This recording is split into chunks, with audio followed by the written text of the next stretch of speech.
ആ വീണയെ മാരേജ് ചെയ്ത സുധീഷ്, സുധീഷ് നായർ എങ്ങനെയുണ്ട്?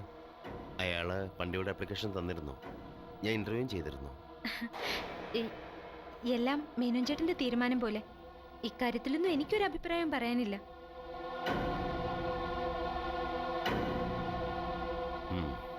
എനിവേ, ഞാൻ വന്നിട്ട് നമുക്ക് ഒരുമിച്ച് തീരുമാനിക്കാം. അപ്പോ എത്ര ദിവസം കഴിഞ്ഞ് വരും? കുറഞ്ഞത് ഒരു 8 days, ചിലപ്പോൾ 10 ആയേക്കാം. അയ്യോ, 10 ദിവസോ?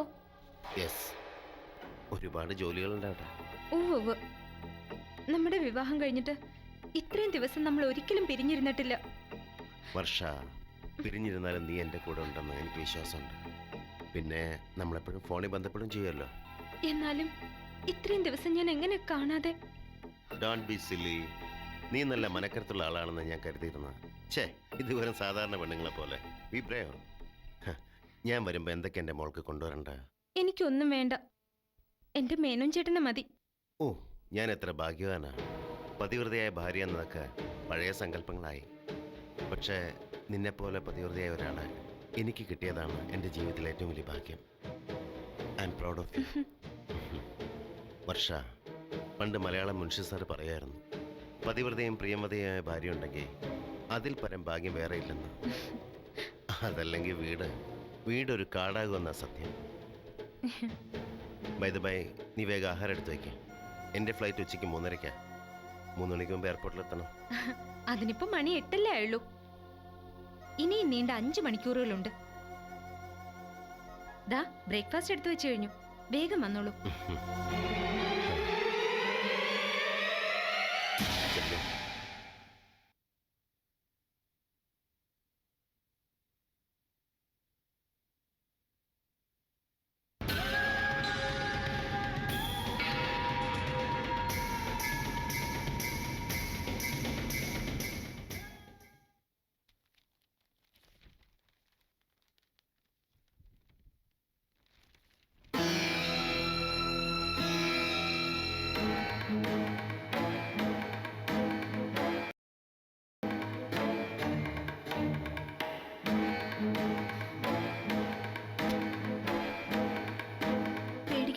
ഞാൻ ശല്യപ്പെടുത്താൻ വന്നതല്ല. പിന്നെ അപമാനിക്കാൻ വന്നായിരിക്കും അല്ലേ? എന്താ തൃപ്തിയായില്ലേ? മേടിച്ച പണം പലിശ തീർത്തു തന്നില്ലേ? നിന്റെ വല്യമ്മ ചോദിച്ചല്ലോ ഞാനൊരു തെണ്ടിയാണ്, എങ്ങനെ പണം കിട്ടുന്നൊക്കെ. അതെ, തെണ്ടി തന്നെയാ പൈസ ഉണ്ടാക്കിയത്, നിവൃത്തികേട് കൊണ്ട്. അതൊന്നും ഇനി പറയണമെന്നില്ല. നമ്മൾ പിരിയാൻ പോവല്ലേ? പിരിഞ്ഞു കഴിഞ്ഞില്ലേ? ഞാൻ യാത്ര പറയാൻ വന്നതാ. ഇനി ഒരു യാത്ര പറഞ്ഞാലും സെന്റിമെന്റ്സ് ഒന്നും വേണ്ട. ഫാമിലി കോർട്ട് വെച്ച് ഒരു ഒപ്പി തീരത്തില്ലേ? തീർന്നു, അതെനിക്കും അറിയാം. പക്ഷേ മനസ്സുകൾ തമ്മിലുള്ള ബന്ധം അത് ഒപ്പിട്ടാ തീരുവോ? വേണ്ട, എനിക്ക് കേൾക്കണം അതിന്റെ സെന്റിമെന്റ്സ് ഒന്നും. വീണ്ടും ഒരു സംസാരത്തിനാണെങ്കിൽ എന്നെ കിട്ടത്തില്ല. എന്നെ എങ്കിൽ പിന്നെ എന്തിനാ നിൽക്കുന്നേ? ഒന്ന് പൊയ്ക്കൂടെ? അതിനു മുമ്പ് നേരിൽ കണ്ടൊരു കാര്യം പറയണമെന്നുണ്ടായിരുന്നു. Stop this nonsense. പറയാൻ വല്ലതും ഉണ്ടെന്നുണ്ടെങ്കിൽ പറഞ്ഞിട്ടൊന്ന് വേഗം പോയിത്താ. ഞാൻ വിവാഹിതയാവാൻ പോകുന്നു.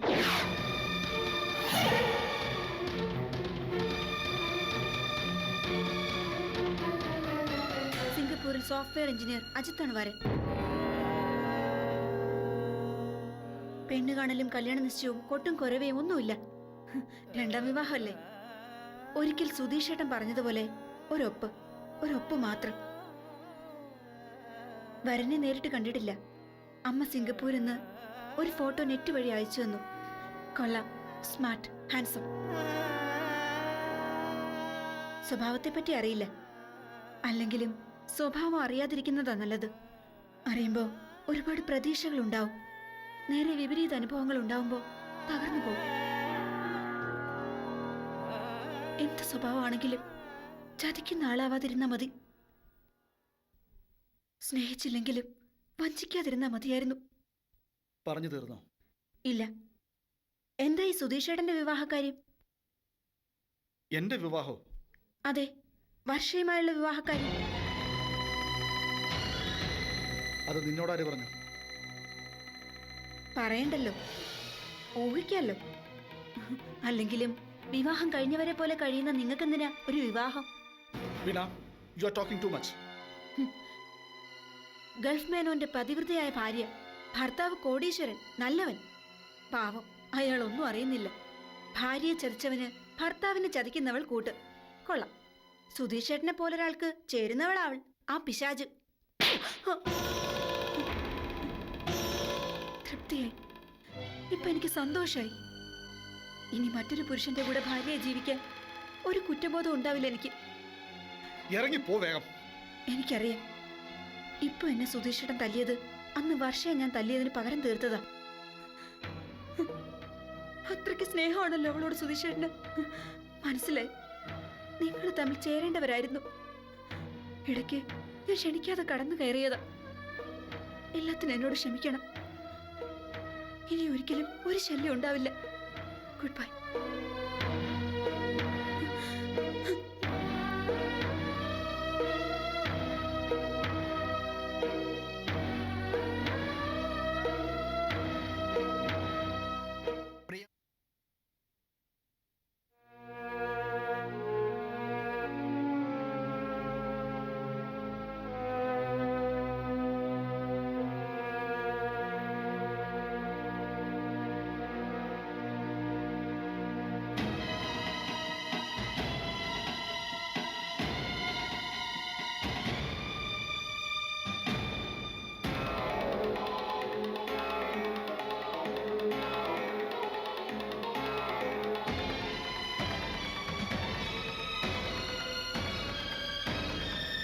പ്രതിഭേട്ട, പ്രതിഭേട്ട,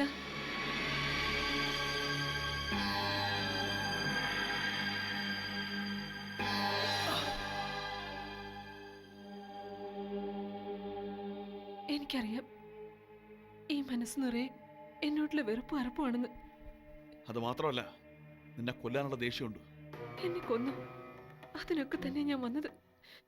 പക്ഷെ കൊല്ലുന്നതിന് മുമ്പ് എനിക്ക് പറയാനുള്ള പ്രതിഭേട്ടം കേൾക്കണം. എന്ത് കേൾക്കാൻ? അഴിഞ്ഞാട്ടക്കാരുടെ ചാരിത്ര പ്രസംഗമൊന്നും എനിക്ക് കേൾക്കണ്ട. അതെ, ഞാൻ അഴിഞ്ഞാടിയവള. ആദ്യം എന്നെ സ്നേഹിച്ച ആൾക്കൊപ്പം വീട്ടുകാരെ ഉപേക്ഷിച്ച് ഒളിച്ചോടി.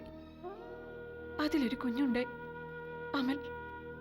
അവന്റെ അച്ഛൻ മരിച്ചപ്പോ ആരും തുണയില്ലാതായപ്പോഴാണ് ഞാൻ പ്രതിഭേട്ടനെ പരിചയപ്പെട്ടത്. ഒരുപാട് സ്നേഹിച്ചു, ഒരുപാട് വിശ്വസിച്ചു. പക്ഷേ നമ്മുടെ ജീവിതത്തിലേക്ക് അമ്മുക്കുട്ടി എന്നൊരാൾ കടന്നു വരുന്ന ഒരിക്കലും പ്രതീക്ഷിച്ചില്ല. അങ്ങനെ ഒരു കുഞ്ഞു പ്രദീപേട്ടനുള്ള കാര്യം ഒരിക്കൽ പോലും പ്രദീപേട്ടൻ എന്നോട് പറഞ്ഞില്ല. അതറിഞ്ഞപ്പോ പ്രദീപേട്ടൻ എന്നെ ചതിക്കായിരുന്നു എന്ന് ഞാൻ വിശ്വസിച്ചു. അതോടെ മനസ്സിൽ എനിക്ക് പ്രദീപേട്ടനോട് വെറുപ്പുണ്ടായി. എന്നിട്ട് നീ അമ്മുക്കുട്ടി രണ്ട് കൈ നീട്ടി സ്വീകരിച്ചോ? അവളുടെ സ്വത്തും പണവും കൈക്കലാക്കാൻ നീ കളിച്ച നാടകമല്ലേ ഇത്? അതെ, അത് സത്യമാ. പ്രദീപേട്ടന്റെ ബിസിനസ് തകർന്നപ്പോ ജോലി നഷ്ടമായിക്കൊണ്ട് ശ്വാസം മുട്ടിയ പ്രദീപേട്ടന്റെ ദയനീയ അവസ്ഥ കണ്ട് ഞാൻ അമ്മുക്കുട്ടി സ്വീകരിക്കാമെന്നും അവളുടെ സ്വത്തുക്കൾ വാങ്ങി കടം വീട്ടാമെന്നും കരുതിയത്. അവിടം വരെ നീ ചമച്ചുണ്ടാക്കിയ കഥ ഞാൻ വിശ്വസിക്കാം. പക്ഷെ അതിനുശേഷം നീ എന്ത് കഥയാണ് ഉണ്ടാക്കിയിരിക്കണത്? ശ്യാമുമായിട്ടുള്ള നിന്റെ വിശുദ്ധ ബന്ധത്തെ നീ എങ്ങനെ ന്യായീകരിക്കാൻ പോണത്? ഇല്ല പ്രദീപേട്ട, ഞാൻ ആ ബന്ധത്തെ ഒരിക്കലും ന്യായീകരിക്കില്ല. അമ്മുക്കുട്ടി വന്ന ശേഷം വീട്ടിൽ എനിക്കും എന്റെ കുട്ടിക്കും ഒരു സ്ഥാനമില്ല എന്ന് തോന്നൽ എനിക്കുണ്ടായി. പ്രദീപേട്ടൻ എന്നെ വെറുക്കുന്നത് പോലെ എനിക്ക് തോന്നി. എന്റെ മകനെ പ്രദീപേട്ടൻ പലതവണ തല്ലി. ഒരിക്കലും ശ്യാമുമായി ചേർന്ന് സ്വത്തുക്കളും പണവും തട്ടിയെടുത്ത സ്ഥലം വിടണമെന്ന് ഒരു നിമിഷം ചിന്തിച്ചു പോയി. കുമ്പസാരം കഴിഞ്ഞെങ്കിൽ നിനക്ക് പോവാം. പ്രതിഭേട്ട, ഞാൻ തെറ്റ് ചെയ്തു. പക്ഷെ ഒരിക്കലും ഞാനും ശ്യാമും ഭാര്യ ഭർത്താക്കന്മാരെ പോലെ കഴിഞ്ഞിട്ടില്ല. ഞാൻ അയാളെ ഒരു പിശാചിനെ പോലെ വെറുക്കുകയും ഭയപ്പെടുകയും ചെയ്യുന്നു. എനിക്ക് പ്രതിഭേട്ട അല്ലാതെ വേറൊരു അഭയമില്ല. എന്നെ കൊല്ലാൻ ശ്രമിച്ചവനാ ശ്യാം. അവനെ നിന്നെ ഇല്ലാതാക്കുക എന്നുള്ളത് എന്റെ ലക്ഷ്യം. പക്ഷെ നീ ഞാൻ പറയുന്നത് അനുസരിക്കുമെങ്കിൽ നിന്നെ ഞാൻ കൊല്ലാതിരിക്കാം. ഇനി പ്രതിഭേട്ടൻ പറയുന്ന എന്ത് ഞാൻ അനുസരിക്കാം. എങ്കിൽ നിനക്ക് ഞാൻ തന്ന അമ്മുക്കുട്ടിക്ക് അവകാശപ്പെട്ട നീരേറ്റിലെ എല്ലാ സ്വത്തുക്കളെ സംബന്ധിച്ച രേഖകളും നീ എനിക്ക് തിരിച്ചു തരണം. അതെല്ലാം ശ്യാം കൊണ്ടുപോയി. കൊണ്ടുപോയതല്ല, നീ കൊടുത്തതാ. അവൻ സ്നേഹം ഭാവിച്ച് നിന്നെ വഞ്ചിച്ചു എന്നാണല്ലോ നിന്റെ വ്യാഖ്യാനം. എങ്കിൽ സ്നേഹം ഭാവിച്ച് നീയും ആ രേഖകൾ എന്റെ കയ്യിലെത്തിക്കണം. അതുവരെ നിന്റെ മുഖം എനിക്ക് കാണണ്ട. ഒരക്ഷരം മിണ്ടരുത്. ഇറങ്ങ വെളിയില്, ഇറങ്ങ. പോ. പോന്റെ മുന്നിന്ന് പ്രതിഭേട്ട പോന്റെ മുന്നിന്ന്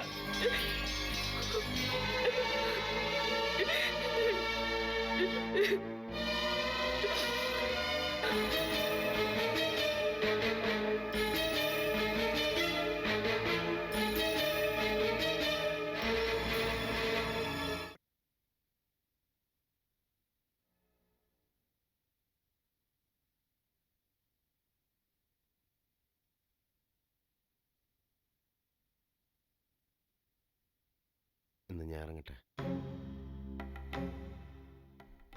മേനോൻ ചേട്ടൻ പോയി കഴിഞ്ഞാ ഞാൻ ഇവിടെ നിന്നും പോവില്ല. തിരികെ വരും വരെ പൂജാമുറി ഓഫീസായി കഴിയും. ആ പിന്നെ മേനോൻ ചേട്ടൻ കൃത്യസമയത്ത് മരുന്ന് കഴിക്കുന്ന കാര്യം മാത്രം മറക്കരുത്. ഇത്രയും സ്നേഹമുള്ളൊരു ഭാര്യയെ കിട്ടിയില്ലായിരുന്നെങ്കിൽ ഞാൻ എന്ത് ചെയ്യുമായിരുന്നു? എല്ലാം എൻ്റെ ഭാഗ്യ. പിന്നെ നീ ശരീരം നന്നായി സൂക്ഷിക്കണം, സമയത്ത് ആഹാരം കഴിക്കണം, സന്തോഷമായിട്ടിരിക്കണം. നിന്റെ സന്തോഷമാണ് എൻ്റെ സന്തോഷം. എന്നാലും മേനോൻ ചേട്ടാ, 10 ദിവസം ഞാൻ കാത്തിരിക്കണമല്ലോ. This is too much. ഞാൻ എങ്ങനെ അത്രയും ദിവസം? സത്യം പറഞ്ഞ നിന്നെ ഇത്രയും ദിവസം വിട്ടു പോകാൻ എനിക്ക് തീരെ മനസ്സുണ്ടായിട്ടല്ല. ഇപ്പോ ഈ നിമിഷം പോലും ഈ യാത്ര ക്യാൻസൽ ചെയ്താലോ എന്ന് ആലോചിക്കാം. അയ്യോ, അത് വേണ്ട. എന്നിട്ട് വേണം സ്റ്റാഫൊക്കെ പറയാൻ അവരുടെ ബോസ് വെറും ഭാര്യാദാസനാണെന്ന്. ഞാൻ ക്ഷമയോടെ കാത്തിരിക്കും. എന്റെ മേനോൻ ചേട്ടൻ പോയിട്ട് എത്രയും വേഗം വന്നാ മതി. പിന്നെ ഫ്ലൈറ്റിൽ കയറാൻ തുടങ്ങുമ്പോ എന്നെ വിളിക്കണം. വിളിക്കില്ലേ? പിന്നില്ലേ, തീർച്ചയായും വിളിക്കും. എങ്കിൽ വൈകണ്ട. എയർപോർട്ടിൽ റിപ്പോർട്ട് ചെയ്യാൻ അരമണിക്കൂറേ ഉള്ളൂ. എന്നാ ഞാൻ ഇറങ്ങട്ടെ. ബൈ.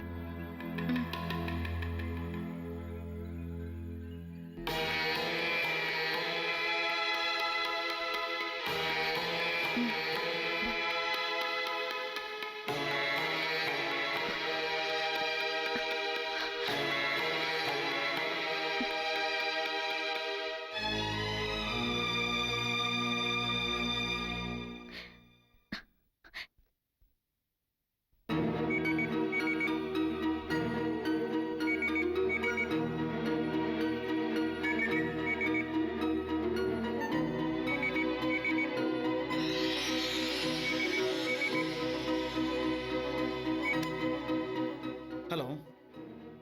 ആ വർഷ, എന്താ വിശേഷം? വിശേഷേ ഉള്ളൂ മൈ ഡിയർ. പറയൂ. What happened? എന്റെ മോനെ, നിന്റെ ഒരു ഭാഗ്യം. അല്ലാതെന്ത് പറയാനാ? എന്താണെന്ന് പറ വർഷ, പ്ലീസ്. പതിവ്രതയായ ഈ വർഷയുടെ ഭർത്താവ് മിസ്റ്റർ GK മേനോൻ എന്ന ഗൾഫ് മേനോൻ ദുബായിലേക്ക് ഔദ്യോഗിക സന്ദർശനാർത്ഥം പറന്നിരിക്കുന്നു. 10 ദിവസത്തെ തിരക്കിട്ട പരിപാടികൾക്ക് ശേഷമേ അദ്ദേഹം തിരിച്ചെത്തൂ. ഓ, അതാണോ കാര്യം? അതെന്താ? അതെത്ര വലിയ കാര്യമല്ലേ? ദേ, ഇങ്ങനൊരു അവസരം വീണ് കിട്ടാൻ വേണ്ടി സകല ദൈവങ്ങൾക്ക് ഞാൻ വഴിപാട് കഴിച്ചിരിക്കുകയായിരുന്നു. നീ എന്തൊക്കെയാ വർഷ ഈ പറയുന്നത്? സുധീട്ടൻ എത്രയും വേഗം അവിടുന്ന് പുറപ്പെടുന്നു, വർഷയുടെ അടുത്തേക്ക് ഓടി വരുന്നു. ദേ, ഇവിടുത്തെ ജോലിക്കാരികളെ ഇന്നലെ തന്നെ ഞാൻ ലീവ് കൊടുത്ത് പറഞ്ഞയച്ചിരിക്കുക. പിന്നെ സെക്യൂരിറ്റി, അയാൾ ആരെ കണ്ടാലും സല്യൂട്ട് ചെയ്യും. അതുകൊണ്ട് ഭയപ്പെടണ്ട, വേഗം പോന്നോളൂ. നീ എന്താ വർഷ ഉദ്ദേശിക്കുന്നേ? ഞാൻ എന്തിനു അവിടെ വരെ വരണം? എന്റെ അടുത്തേക്ക് എന്തിനു വരണമെന്നോ? ഇത്രയും കാലം എന്റെ മനസ്സിൽ കെട്ടിക്കിടന്ന സങ്കടം മുഴുവൻ ആ നെഞ്ചിൽ ഒട്ടിപ്പിടിച്ച് കിടന്നുകൊണ്ട് എനിക്ക് കരഞ്ഞു തീർക്കണം. സുധിയേട്ടാ, ഞാനൊരു പെണ്ണ, എല്ലാ പെണ്ണുങ്ങളെയും പോലെ ഒരു മനുഷ്യജീവി. എനിക്കും ജീവിക്കണം സുധിയേട്ടാ. എനിക്ക് സ്നേഹം വേണം. ഒരു പുരുഷനിൽ നിന്ന് സ്ത്രീ ആഗ്രഹിക്കുന്ന എല്ലാം വേണം. വർഷ, ഇത് കൈവിട്ട കളിയാ. ആരെങ്കിലും ഇത് അറിഞ്ഞാ മേനോൻ സാറിന്റെ ചെവിയിൽ എത്തത്തില്ലേ? തുടങ്ങി. അതെ, ഈ പേടി മാറ്റാൻ ഞാനൊരു ചരട് ജപിച്ച് കെട്ടിത്തരാം. നല്ല ചുണക്കുട്ടനായിട്ടൊന്ന് ഓടി വന്നേ. പ്ലീസ് വർഷ, അത് വേണ്ട. അത് അപകടമാണ്. ഭർത്തൃമതിയായ എനിക്കില്ലാത്ത പേടി എന്റെ സുധിയേട്ടൻ എന്തിനാ? ദേ, എനിക്ക് ദേഷ്യം വരുന്നുണ്ട് കേട്ടോ. നീ ഇനി എന്ത് പറഞ്ഞാലും വേണ്ടില്ല, ഞാൻ വരില്ല. ഓക്കെ, വരണ്ട. ഇപ്പൊ തന്നെ ഞാൻ അങ്ങോട്ട് വരാം. പിന്നെ ഗൾഫ് മേനോൻ തിരിച്ചു വരുന്നവരെ അവിടെ തന്നെ സ്ഥിരതാമസം. എന്നെ സുധിയേട്ടനെ അടിച്ചു പുറത്താക്കാൻ നോക്കണ്ട. അത് വേണ്ട. അത് കൂടുതൽ അപകട. എങ്കിലേ കുറഞ്ഞ അപകടം നമുക്ക് തിരഞ്ഞെടുക്കാം. ആ, മതി മതി. ഫോൺ ബില്ല് കൂടിയാലേ പിശുക്കനായ മേനോൻ സാർ സംശയിക്കും. അതുകൊണ്ട് സമയം കളയാതെ എത്രയും വേഗം പോരാൻ നോക്ക്.